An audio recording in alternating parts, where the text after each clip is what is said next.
오늘은 레위기 25장 8절에서 12절까지 말씀을 가지고 희년을 선포하라는 제목으로 함께 말씀을 나누기 원합니다. 한국에서 이번 주 화요일 8일에 귀한 축제가 열리게 됩니다. 이 축제는 자폐아 100명과 가족들 그리고 봉사자들이 함께 어울려서 하는 축제입니다. 이 축제는 그것을 주최한 사람이 레그랜드라고 하는 기업의 대표인 남기철, 이미호 집사님 부부입니다.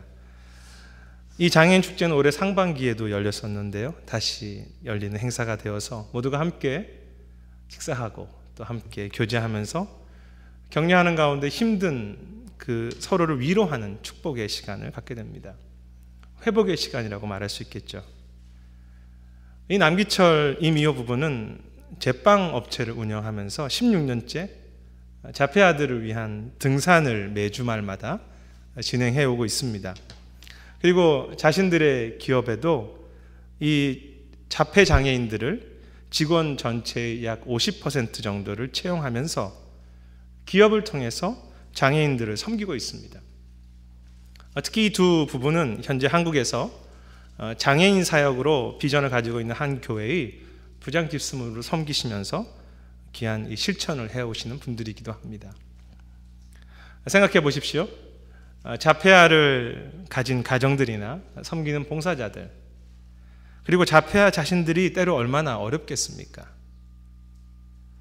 하지만 길고 힘든 삶의 여정 가운데 이렇게 축제를 벌임으로 그 가운데서 새로운 감사와 행복을 발견하고 회복을 경험해 가는 것, 그것이 축제의 힘이 아니겠습니까?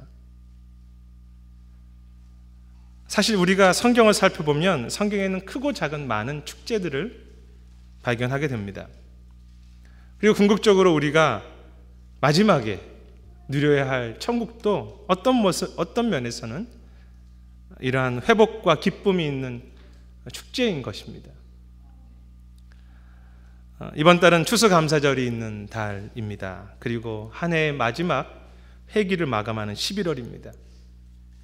이 의미 있는 달에 성경과 믿음의 역사 속에서 누렸던 신앙의 축제를 저희가 함께 살핌으로써 오늘 우리의 삶 속에 믿음의 영성과 감사의 기쁨을 다시 회복해 보고자 합니다. 그러한 회복을 위해서 우리가 살피고자 하는 축제는 오늘 본문에서 읽었던 희년이라고 하는 제도입니다. 그런데 어떤 의미에서 이 희년은 공식적인 축제라고 하기에는 좀 어렵습니다. 왜냐하면 이스라엘의 공식적인 절기에는 유월절, 장막절, 오순절과 같은 절기가 있기 때문에 그렇습니다. 하지만 오늘 이 희년이라고 하는 이 귀한 제도는 모든 절기와 축제의 뿌리와 정신이 될 만큼 중요한 의미를 지니고 있습니다. 희년을 선포하라. 우리가 아시는 것처럼 이 희년은 매 50년마다 돌아오는 해를 말합니다. 오늘 본문에도 기록되어 있지만 하나님께서는 백성들에게 매 7년마다 안식년을 지킬 것을 명하셨습니다. 6년은 일하고 7년째는 쉬는 것이죠. 그런데 그 7년이 7번 돌아오는 49년 다음 해인 50년째를 희년이라고 부르고 49년째의 안식년에 이어서 연속 2년을 쉬면서 귀한 희년의 축복을 함께 나누는 것입니다. 당시는 농경사회이기 때문에 사람들은 땅에 대해서 참 소중하게 여겼습니다. 그래서 하나님 이스라엘 백성에게 가나안 땅에 들어갔을 때 각 지파별로 땅을 나눠주셨습니다. 그래서 우리가 읽진 않았지만 25장 2절에 보시면 내가 너희에게 주는 땅에 들어간 후에 그 땅으로 하나님 앞에서 안식하게 하라고 되어 있습니다. 레위기는 지금 이스라엘 백성들이 광야에서 받은 책입니다. 그런데 나중에 그 약속의 땅 가나안 땅에 들어가면 그 땅을 안식하게 하라고 말씀하신 것입니다. 인간의 문명이 발달할수록 지구의 오염, 환경에 대한 이야기들이 많이 나오지 않습니까? 그런데 하나님은 안식년을 통해서 인간만 쉬는 것이 아니라 그 땅도 쉼을 얻고 땅의 기운이 회복될 수 있도록 해주신 것입니다. 인간들에 의해서 자연이 훼손되기 오래전에 이미 주님께서는 자연의 재생과 쉼에 대해서 말씀하신 것이죠. 이렇게 땅을 안식하라고 하는 명령은 그 당시 고대 근동의 어느 곳에도 찾아볼 수 없는 내용입니다. 따라서 이 땅에 대한 주님의 명령과 관리하시는 방법만 보더라도 저는 이 땅을 지으신 분이 누구시고 이 땅을 인도하시는 분이 누구신지 다시 깨닫게 된다고 생각합니다.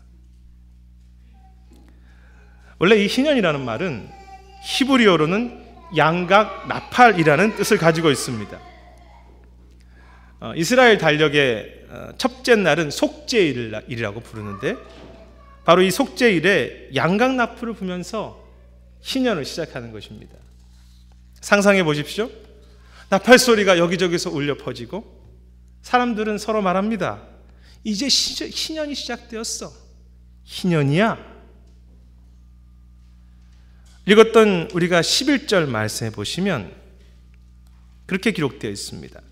그 희년이 되면 사람들은 땅에 농사를 짓기를 쉬게 되고 그리고 그 땅으로부터 나오는 열매에도 전혀 손을 대지 않습니다. 그런데 그러한 생각이 들지 않습니까? 그렇게 일을 하지 않으면 쉬면 축제는 좋지만 그럼 우리는 무엇을 먹고 사는가? 생각해 보십시오. 안식년이라고 하는 1년을 쉬는 것은 그래도 견딜만 했을지 모릅니다. 그런데 안식년에 이어서 희년까지 2년을 연달아서 철저하게 농사를 지을 수 없다고 합니다. 얼마나 마음의 부담과 어려움이 있었겠습니까?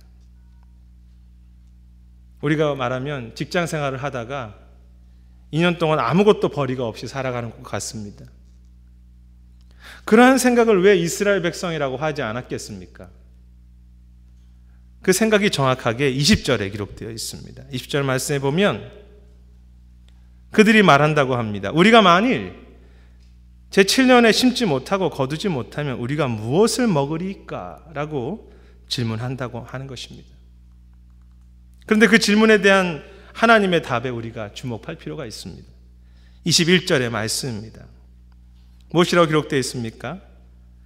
내가 명령하여 6째 해에 내 복을 너희에게 내려 족하게 쓰게 하고 그 소출이 3년 동안 족하게 쓰게 할 것이다 라고 하나님이 약속하고 계신 것입니다. 이 말씀이 무슨 의미입니까? 하나님은 지금 이스라엘 백성들에게 그 희년에 먹고 살 수 있도록 다른 해 그 목 이상으로 충분히 공급해 주시겠다는 것입니다. 너희에게 복을 내려 너희로 족하게 쓰게 할 것이다. 여기에 귀한 진리가 있습니다. 왜 하나님께서는 이스라엘 백성들에게 안식년과 희년을 주고 계십니까? 하나님은 백성들이 이 희년을 지킴으로 그들이 자신들의 근심과 염려와 노력으로 자신의 삶을 붙잡는 것이 아니라 하나님께서 그들을 축복하시며 하나님께서 그들을 지키시며 하나님께서 그들을 붙잡으심으로 그들이 살아가고 있다는 것을 깨닫게 되기를 원했습니다. 사람들은 자신의 힘으로 농사짓고 자신의 힘으로 씨를 뿌리고 자신의 힘으로 열매를 거둔다고 생각하기에 농사를 짓지 않으면 죽는다고 생각합니다. 하나님은 그렇지만 그렇게 말씀하시지 아니하고 내가 너희를 축복하여 비가 내리고 씨가 자라고 열매를 맺게 되므로 너희가 산다라고 말씀하시는 것입니다. 그래서 저는 이 본문을 묵상하면서 깨닫게 되는 것이 있습니다. 그래, 이 희년이라는 축제는 먼저 우리 자신을 자유케 하는 것이구나. 내가 버텨야 된다고 하는 두려움, 삶에 대한 염려, 그리고 미래에 대한 불안으로부터 우리 자신을 자유케 하며 해방하도록 하는 것. 그것이 희년의 축제 축제입니다. 사랑하는 자들아, 이 희년에도 내가 너희로 복을 주어 좋게 사용하게 할 것이다. 저는 이번 주간 이 말씀을 묵상하면서 이 희년을 제 목회에 철저하게 한번 대입해 보았습니다. 저는 목회를 생각하면서 내가 어떻게 해야 되는 부분에 대해서 참 많은 책임감을 느낍니다. 원래 제가 좀 책임감이 많거든요. 제 얼굴에 보시면 책임감이 써 있죠? 인격이 좋으신 분들은 다 읽으실 수 있는 내용이죠. 그런데 그 책임감이 간혹 신실한 목자의 성실함을 넘어서 지나친 염려와 중압감으로 다가올 때가 있습니다. 마치 이 교회와 목회를 제가 다 붙잡고 있는 것처럼, 버티고 있는 것처럼, 그리고 그러한 결과 제 자신이 목회에 대한 주어진 중압감과 염려 때문에 그것에 제가 묶이는 것을 보게 됩니다. 그런데 제가 우리 성도님들 신방해 보니까 저만 그러시지 않더라고요. 우리 성도님들과 교제해 보면 우리 교회를 위해서 정말로 간절하게 기도하고 계십니다. 참 귀한 모습입니다. 아름답습니다. 교회가 건강해지고 교회가 발전해가고, 그런데 혹 그것이 우리들에게 너무 큰 중압감이 되어서 염려로만 자리 잡고 계시지 않습니까? 아니, 거기에 혹시 묶여 계시지는 않습니까? 그때마다 이 말씀을 기억하는 것입니다. 내가 복을 주리니 너희가 좋게 먹으리라. 우리 가정을 생각하며, 우리 자녀들을 생각하며, 우리 비즈니스를 생각할 때마다 이 말씀으로 나아가는 것이죠. 내가 너희를 붙잡아 복을 주어서 너희로 좋게 먹게 할 것이다. 근데 그것을 머리로 알고 입으로 고백하지만 또 금방금방 잊어버리시잖아요. 그러니까 축제를 버리고 함께 기억하면서 이 11월에 다시 그 모든 것으로부터 자유함을 얻자. 그 모든 것으로부터 자유해지는 것, 우리가 해방되는 것, 그것이 신년의 귀한 의미입니다. 앞에서 말씀드렸던 그 레그랜드 대표, 이 두 분이 자폐 아들을 위해서 돌보고 있는 일을 하지만 그 일을 시작하게 된 동기가 있습니다. 그것은 자신들에게 자폐아 2급 판정을 받은 아들이 있기 때문이었습니다. 한 16년 전에 그 아들에게 자폐가 있다는 것을 알게 되었고, 지금은 이제 30살 먹은 아들이 되었죠. 그런데 그 아들과 16년 전에 등산을 하기 시작한 것이 이 자폐아를 위한 사역의 출발이 되었습니다. 생각해 보십시오. 자폐아를 키운다는 것, 그리고 큰 나이에 그 아들이 자폐아로 살아가는 모습을 본다는 것은 얼마나 큰 고통이겠습니까? 그런데 그 가운데에도 축제를 벌이고 내 자신이 먼저 거기서부터 자유해지고 귀한 하나님의 즐거움을 회복해 가는 것입니다. 그 집사님이 자신의 회사를 50%나 자폐 장애인을 고용하기 시작하자 옆에 사람들이 걱정했습니다. 아니, 그렇게 하면 기업이 잘 운영되겠냐고, 너무 무모한 것은 아니냐고 염려했습니다. 마치 신년에 2년 연속 쉬면 되겠어? 라고 물어보는 것 같죠. 그때 신문 기사에 기록된 그분들의 답이 오늘 말씀과 같습니다. 네, 저희 하나님께서 잘 운영하실 줄 저희는 믿고 있습니다. 장애우를 키우면서 깨닫게 된 진리가 아니겠습니까? 내가 마음대로 살아가는 것 아니라, 인생을 살아가 보니 내가 살아가는 것 아니라 하나님께서 운영해 오셨고 앞으로도 그렇게 운영하실 줄을 우리는 믿습니다 라고 고백하는 것입니다.